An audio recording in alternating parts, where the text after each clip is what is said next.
Hello and welcome to We Learn Networks. This is session number 1 of subject Core Java, and today we will cover the following topics: basic of OOPS, object oriented paradigm, basic concept of object oriented programming, classes, object, data encapsulation, data abstraction, inheritance and polymorphism. Structured programming is our first topic. Back in the old days we had structured programming. Data was separated from code. Programmer is responsible for organizing everything into logical units of code data. No help from the compiler or language for enforcing modularity. Means जितनी भी programming होती थी हमारी structured programming में, हम सारी programming को divide करते थे इन are structures. Means structures R block of statements. जितने भी हम प्रोग्राम बनाते थे सारे प्रोग्राम स्टेटमेंट से बनते हैं, और जब हम कुछ स्टेटमेंट्स को ग्रुप कर देते थे, कुछ स्टेटमेंट्स का जब हम ब्लॉक बना देते थे उसको कहते थे हम स्ट्रक्चर. और इस तरीके के प्रोग्रामिंग स्टाइल को हम कहते हैं स्ट्रक्चर्ड प्रोग्रामिंग.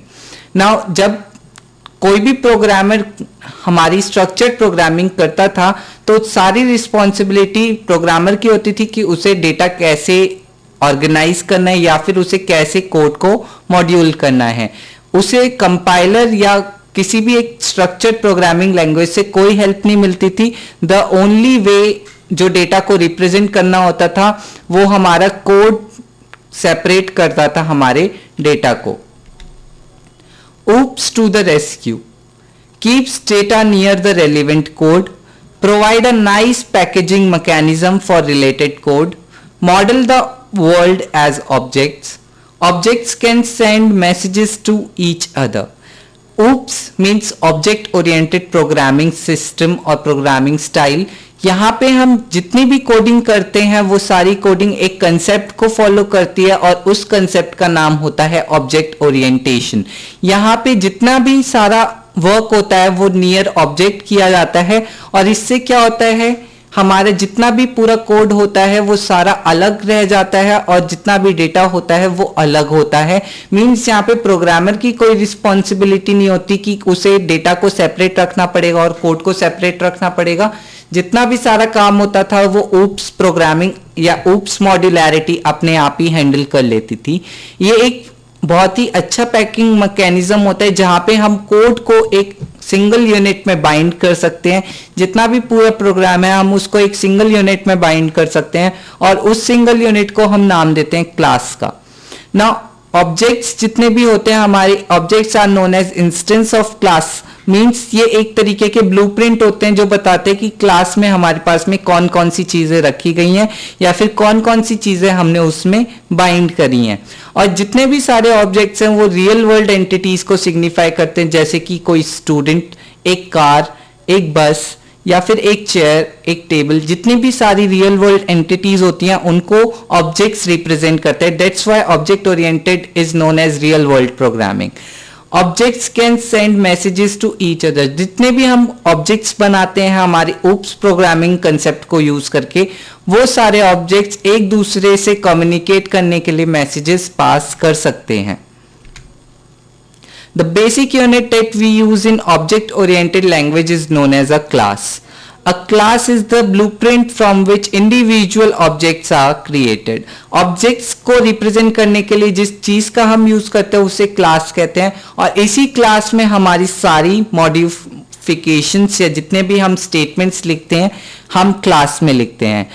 क्लास बाइसिकल एक एग्जाम्पल दिया हुआ है. बाइसिकल जो रिप्रेजेंट कर रही है हमारी रियल वर्ल्ड ऑब्जेक्ट बाइसिकल को, और उसमें एक मेंबर फंक्शन दिया हुआ है void change gear और एक डेटा मेंबर है int gear equals to 1. जो बेसिक डायग्राम और बेसिक प्रोग्राम दिया हुआ है आपको एक क्लास के लिए वो लिखा गया है class bicycle int gear equals to 1 void change gear int new value gear equals to new value. Means यहाँ पे हमने एक क्लास डिफाइन करी है बाइसाइकिल. मीन्स यहाँ पे जितने भी हमारे ऑब्जेक्ट्स या मेंबर फंक्शंस या मेंबर होंगे वो सारी बाइसिकल को रिप्रेजेंट करेंगे, जैसे कि गियर और चेंज गियर. हमारा जो गियर है is known as a data member because it's holding a data, और जो हमारा चेंज गियर है इट्स माय मेंबर फंक्शन और मेथड जिसे हम कहते हैं वो हमारा चेंज गियर है। Gear equals to new value and gear equals to 1। जब हमने गियर इक्वल्स टू 1 दिया मींस हम एक्टिवेट कर रहे हैं डेटा मेंबर को, और जब हम gear equals to new value कर रहे हैं with the help of member function हम हमारे डेटा मेंबर की वैल्यू को चेंज कर रहे हैं। An object, object is an real world entity जो भी किसी क्लास को रिप्रेजेंट करती है। Basically object is a collection of fields which includes object state, data members, instance variable and etc. Means यहाँ पे जितने भी हमारे ऑब्जेक्ट होंगे वो फील्ड्स को रिप्रेजेंट करेंगे कि एक ऑब्जेक्ट की कौन कौन सी स्टेट हो सकती हैं, कौन कौन से उसके डेटा मेंबर्स हो सकते हैं, कौन कौन से उसके इंस्टेंस वेरिएबल हो सकते हैं। लाइक प्रीवियस प्रोग्राम जो हमने गियर यूज किया था, gear is a data member and it is a collection of fields as our object. Now methods, और जिसको हम बिहेवियर कहते हैं। बिहेवियर क्या होता है कि एक बाईसाइकिल क्या काम कर रही है वो उसका बिहेवियर है। तो यही जो बिहेवियर होता है वो रियल वर्ल्ड एंटिटीज में रिप्रेजेंट करते हैं हमारे ऑब्जेक्ट्स या फिर मेथड्स। लाइक बाईसाइकिल में हमने दिया था change gear. Change gear is a behaviour of bicycle जब हम यूज करते हैं, या फिर जब हम कोई भी मोटरसाइकिल यूज करते हैं तब हम गियर्स चेंज करते हैं।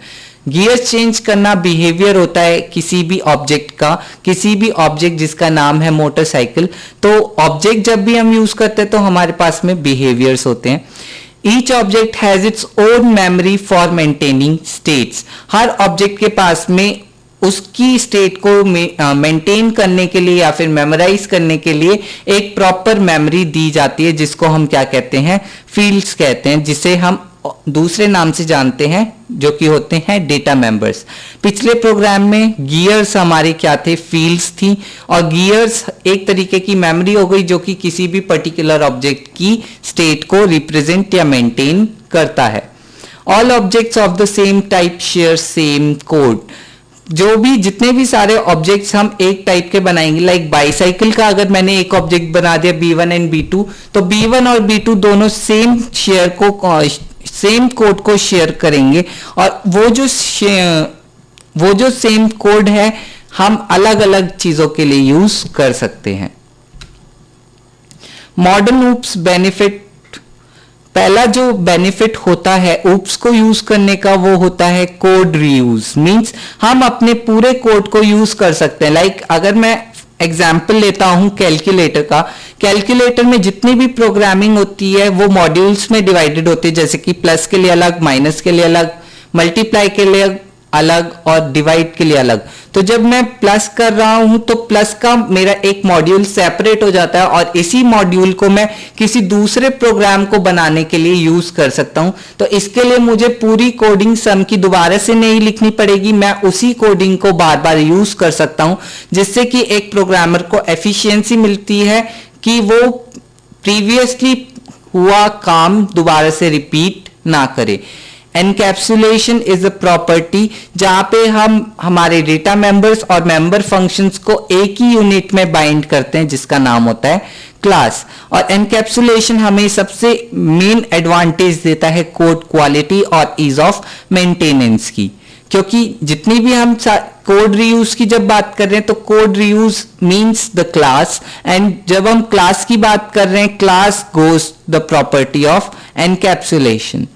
Next is inheritance. इनहेरिटेंस वो प्रॉपर्टी होती है जहां पे एक जनरेशन दूसरी जनरेशन की प्रॉपर्टीज को एक्वायर करती है, जैसे कि एक रिलेशनशिप होता है ग्रैंडफादर सन और फादर के बीच में। तो ग्रैंडफादर की कुछ प्रॉपर्टीज फादर में होती है और फादर की कुछ प्रॉपर्टीज सन में होती हैं, बट ऐसा नहीं होता कि सन की प्रॉपर्टीज फादर में आए, ऐसा नहीं होता। तो इसी प्रॉपर्टी को हम कहते हैं इनहेरिटेंस, और इनहेरिटेंस का मेन बेनिफिट होता है एफिशिएंसी एंड एक्सटेंसिबिलिटी। लास्ट जो प्रॉपर्टी ऊप्स हमें प्रोवाइड करती है वो होती है polymorphism, means existence in many form. हम अपने पूरे कोड को बहुत सारी चीजों में या बहुत सारी ऐसी चीजों में डिवाइड कर सकते हैं जिनका नाम सेम हो, जैसे कि पूरे वर्ल्ड में राहुल नाम के बहुत सारे जने हो सकते हैं, और बट एक राहुल दूसरे राहुल की फिजिकल प्रॉपर्टीज लाइक उसकी अपीयरेंस, उसका स्किन कलर, उसकी बॉडी फिजिक अलग अलग होती हैं। तो यही हमारी क्वालिटी होती है पॉलीमॉर्फिज्म की, means to exist with same name but with different properties. और ये पॉलीमॉर्फिज्म हमें एक ऐसी पावर प्रोवाइड करती है जहां पे हम एक ही चीज को बहुत सारी नामों से या बहुत सारी चीजों को एक ही नाम से यूज कर सकते हैं। The first property we will discuss is known as code reuse. Nice packaging makes it easy to document, find appropriate code. जब हम दूसरे प्रोग्राम्स बना रहे होते हैं अदर देन स्पेसिफाइड प्रोग्राम, तब जो जितने भी कोड हमें प्रीवियसली पहले से ही डिजाइंड है तो हम उनको ही यूज करके पूरा एक प्रोग्राम बना सकते हैं। इसी चीज को कहते हैं कोड रीयूजेबिलिटी। और ऐसा तभी पॉसिबल है जब हमारी कोड या जितने भी हमने डॉक्यूमेंटेशन करी है वो एप्रोप्रिएट तरीके से करी गई हो। Nice one uses the same basic method of organizing code. जितने भी हमारे प्रोग्रामर्स होते हैं वो एक ही बेसिक मेथड को यूज करते हैं हमारे कोड को ऑर्गेनाइज करने में, और उस कोड ऑर्गेनाइजेशन को हम कहते हैं ऑब्जेक्ट टाइप्स। और जितने भी प्रोग्रामर्स हैं वो इन्हीं ऑब्जेक्ट्स का यूज करते हैं just to reuse our specified code. Easy to reuse code instead of writing minor variations of same code multiple times is known as inheritance. जब हम किसी भी एक existing code को use करते हैं with minor variations, उसको हम कहते हैं inheritance। और reusability, the concept here is known as overriding and reusability. जितने भी हमारी प्रॉपर्टी होती है कोड को यूज करना, मीन्स एग्जाम्पल लेते हैं, हमारे सामने एक बाइक रखी है और हमें एक नई बाइक चाहिए, तो हम क्या करते हैं कि उसी बाइक में बहुत सारी सी मॉडिफिकेशंस करवाते हैं ताकि हमारी बाइक एकदम नई लगे। इसी को ही कहते हैं रीयूजेबिलिटी, जहां पे हमने एग्जिस्टिंग कंपोनेंट का यूज किया नई चीज को डेवलप करने के लिए। एनकैप्सुलेशन वो तरीका होता है जहां पे हम मेंबर फंक्शंस और डेटा मेंबर्स को एक ही यूनिट में बाइंड करते हैं, जिसको हम क्लास कहते हैं। और बेसिक जो यूज होता है हमारा एनकैप्सुलेशन का is for information hiding, means ऐसी डिटेल्स को यूजर से हाइड कर देना जो कि उनकी काम की नहीं है। जैसे कि कोड, एक सिंपल कोड, यूजर को ये मतलब नहीं है कि हम जो डेटा एंटर कर रहे हैं वो इंटीजर टाइप का या कैरेक्टर टाइप का है। उसे सिर्फ इस बात से मतलब है कि उससे अपना डेटा एंटर करना है और उसके रिगार्डिंग उसको आउटपुट मिल जाना चाहिए।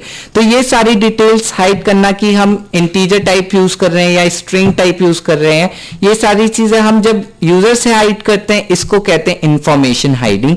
बेसिकली जो हमारी मोटिव होता है, it's to show the necessary details only to the user. Don't need to know how some components is implemented to use it. हमें नहीं पता कि किस तरीके से कौन कौन से कंपोनेंट इंप्लीमेंट होते हैं, इस प्रॉपर्टी को हम कहते हैं encapsulation. Implementation can change without effecting any calling code. जितनी भी सारी इंप्लीमेंटेशंस होती हैं वो हम उनको विदाउट किसी भी चेंजेस के थ्रू, विदाउट किसी को अफेक्ट किए हुए चेंज कर सकते हैं। और लास्ट जो चीज होती है वो होती है प्रोटेक्ट अस फ्रॉम आवरसेल्फ। जितनी भी हम मिस्टेक्स कर रहे हैं हमारे प्रोग्राम को क्रिएट करने के लिए, हम उनसे सेव अपने आप को कर सकते हैं। मिस्टेक्स बहुत ही कम रह जाती है जब हम एनकैप्सुलेशन की प्रॉपर्टी को अपनी प्रोग्रामिंग में लेके आते हैं। Inheritance, on the surface inheritance is a code reuse issue. We can extend code that is already written in a manageable manner. जितने भी हम कोड यूज कर रहे हैं वो मैनेजेबल मैनर में एक्सटेंड किए जा सकते हैं without rewriting that particular code for summation और मल्टीप्लिकेशन और subtraction. Inheritance is more, it supports polymorphism at language level. मतलब कि इनहेरिटेंस को हम बहुत ही अच्छे तरीके से, एफिशिएंट तरीके से with the help of overriding and over loading के कंसेप्ट को यूज करके हम और भी ज्यादा एक्सटेंड कर सकते हैं हमारे कोड को। मींस ये एक वर्सेटिलिटी प्रोवाइड करता है, एक स्केलेबिलिटी प्रोवाइड करता है कि हम अपने कोड को बार बार चेंज कर सकते हैं और हर बार जब हम चेंज कर रहे हैं एक नया चीज हमारे सामने आ रही है। इसी प्रॉपर्टी को हम कहते हैं inheritance. Inheritance properties of data type can pass down to a subtype means एक एग्जाम्पल लेते हैं मारुति के बिलो हम जाते हैं, अगर मैं जाता हूं बिलो तो मेरे पास में आती है मारुति स्विफ्ट, या फिर अगर मैं बात करता हूं 800 मारुति स्विफ्ट, बट मारुति 800 और मारुति सुजुकी स्विफ्ट दोनों प्रोडक्ट हैं मारुति क्लास के। तो ये क्या है, प्रॉपर्टीज को हमने डिवाइड कर दिया इनटू 2 मॉड्यूल्स, एक में चेंजेस करे वो बनी 800 और दूसरे मॉड्यूल में चेंजेस करे वो बन गई स्विफ्ट। तो एक तरीके से ये क्या है, इनहेरिटेंस के कंसेप्ट हैं, just to build a new type from the older one. We can build class hierarchies with many levels of inheritance। इसका बेस्ट एग्जाम्पल हमें डायरेक्टली लेवल को देखने पे मिलता है। जब आप कोई भी फाइल सेव करते हैं वो फाइल आप ड्राइव्स के अंदर सेव करते हैं। जब आप सी ड्राइव या डी ड्राइव को ओपन करते हैं तब आपको फोल्डर्स या सब फोल्डर्स मिलते हैं, वहीं पर ही आप अपनी जितनी भी फाइल्स होती हैं वो सेव करते हैं। इसी तरीके कंसेप्ट को हम कहते हैं class hierarchies means folder inside sub folder inside my final file. ये जो कंसेप्ट होता है इसी कंसेप्ट को इनहेरिटेंस बोला जाता है। Take an existing object type and extend it means जब हम बहुत सारे ऑब्जेक्ट्स को यूज करते हैं to create a new program, इसको एक्सटेंडेबिलिटी कहते हैं और ये बहुत सारे फीचर्स प्रोवाइड करवाती है, जैसे कि create a special version of code without rewriting any of the existing code, and result is more specific object type and the original code is called superclass parent class of base class। Means जितने भी हम code create कर रहे हैं वो सारे special versions होते हैं क्योंकि हमने उन्हें विदाउट रीराइटिंग के लिए क्रिएट किया होता है। जो एंड रिजल्ट होता है हमारी इनहेरिटेंस प्रोग्राम का वो बहुत ही ज्यादा स्पेसिफिक होता है क्योंकि उन्हें हम कहते हैं सब क्लास, क्योंकि उनको यूज करके प्रीवियसली एग्जिस्टिंग क्लास को यूज करके हमने नई क्लास डिराइव करी है, इसीलिए इनका नाम होता है सब क्लास। और लास्ट हमारे पास में होती है सुपर क्लास मींस जिनको हम पेरेंट क्लास बोलते हैं। जैसे मैंने बताया ग्रैंडफादर, फादर और सन, तो फादर हमारी पेरेंट क्लास हो गई और सन हमारी सब क्लास हो गई। नाउ बेसिक एग्जांपल आपको इनहेरिटेंस के लिए दिया है। एक एम्प्लॉय हम ले लेते हैं जिसके पास में कुछ फील्ड्स होती है जैसे कि उसका नाम, उसका ईमेल आईडी और उसका फोन नंबर। बट अगर मैं ऑन एन एवरेज सारे एम्प्लॉयज की बात करूं तो हम एम्प्लॉयज को 2 कैटेगरीज में डिवाइड कर सकते हैं। एक फुल टाइम एम्प्लॉय हो सकता है और एक कॉन्ट्रैक्टर हो सकता है। फुल टाइम एम्प्लॉय की कुछ खासियत होती है जैसे कि उसकी सैलरी अलग होती है, उसके ऑफिस अलग होता है, उसके बेनिफिट्स अलग होते हैं। Manager again full time employee को भी हम डिवाइड कर सकते हैं, मैनेजर होता है, असिस्टेंट मैनेजर होता है और मैनेजर की भी कुछ अलग चीजें होती है जैसे कि उसकी कंपनी कार का नंबर, उसकी सैलरी, उसके रेट ऑफ इंटरेस्ट वगैरह वगैरह। ऐसी कॉन्ट्रैक्टर अलग होते हैं जो आर्ली बेसिस पे काम करते हैं, तो उसका आर्ली रेट क्या है या उसका कॉन्ट्रैक्ट ड्यूरेशन क्या है। यहाँ पे a manager is a special kind of full time employee which is special kind of employee. यहाँ पे हमने एक इनहेरिटेंस दिखाया एम्प्लॉय के अंडर फुल टाइम एम्प्लॉय और फुल टाइम एम्प्लॉय के अंडर मैनेजर। ये एक हायरार्की चली आ रही है, इसी को ही हम कहते हैं inheritance. Inheritance and layer. Layered system allows specific functionality to be handled in one place. Development can be incremental, develop each layer based on the other. Testing can be done on individual layers. Means जब भी हम inheritance पे काम करते हैं, inheritance पे जितना भी काम होता है वो एक लेयर बाय लेयर हम इमेजिन कर लेते हैं, जितना भी हम काम कर रहे हैं वो लेयर्स पे काम कर रहे हैं। और इसी तरीके के लेयर्ड सिस्टम जो होते हैं हमारे पास में वो हमें स्पेशल फंक्शनैलिटीज को हैंडल करने के लिए एबल करते हैं, हमें अलाउ करते हैं। Development can be incremental, development can be layer based. जितने भी हम काम कर रहे हैं या तो वो इंक्रीमेंटल होगा या वो लेयर बेस्ड होगा फॉर अदर्स। और जितनी भी हमें टेस्टिंग करनी पड़ती है वो टेस्टिंग हम एक पर्टिकुलर इंडिविजुअल लेयर पे जब हम कर देते हैं तो वो सब फंक्शंस या डायरेक्टली या इनडायरेक्टली हमारे प्रोजेक्ट को इफेक्ट करती है। Now polymorphism. Polymorphism is to create code that deals with general object type without the need to know what specific type each object is।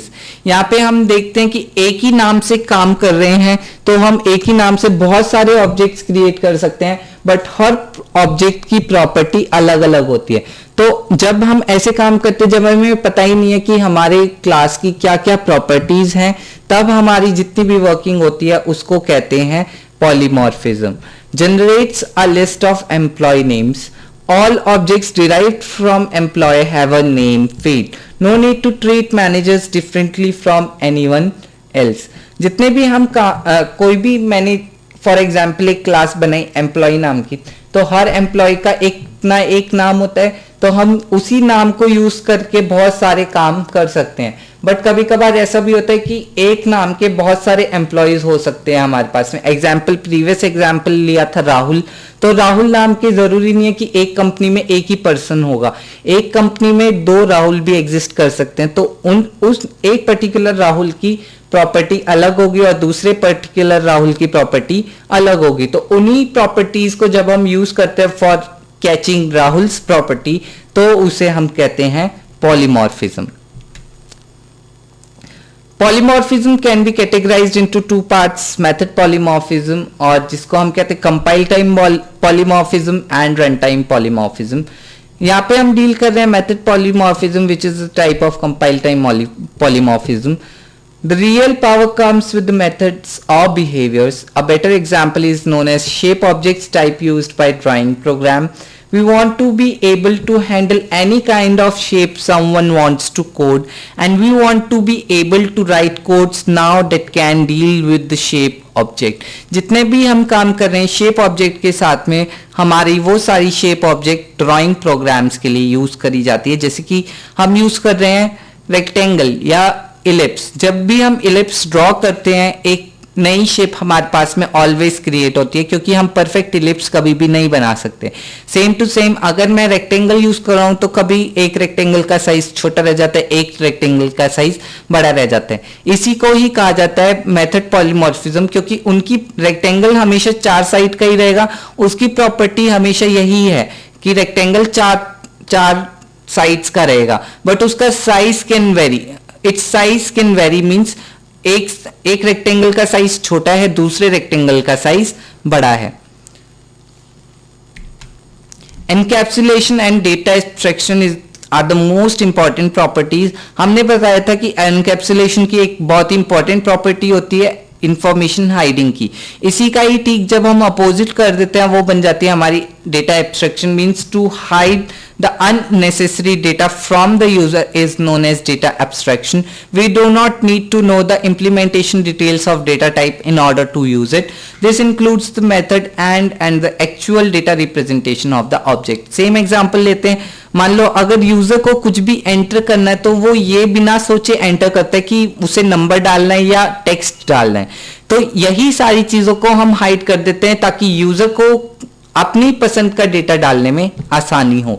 और जब यूजर अपनी पसंद का डेटा डाल रहा होता है बिना ये जाने कि वो टेक्स्ट जाना चाहिए या नंबर जाना चाहिए, इसी को ही हम कहते हैं data abstraction. Means to hide unnecessary details from the user so that he or she can perform a logical data operation on particular software. This concept is exemplified through objects. We can think of an object as a container with data and operation inside. हम एक तरीके से object को ये सोच के चल सकते हैं कि वो एक तरीके का कंटेनर है जहां पे हम डेटा को भी डाल सकते हैं और उसके ऑपरेशंस को भी डाल सकते हैं, फिर भी हमारा डेटा और ऑपरेशन एक साथ मिक्स नहीं होता। We can see some of the data and some of the operations, but others are kept hidden from us.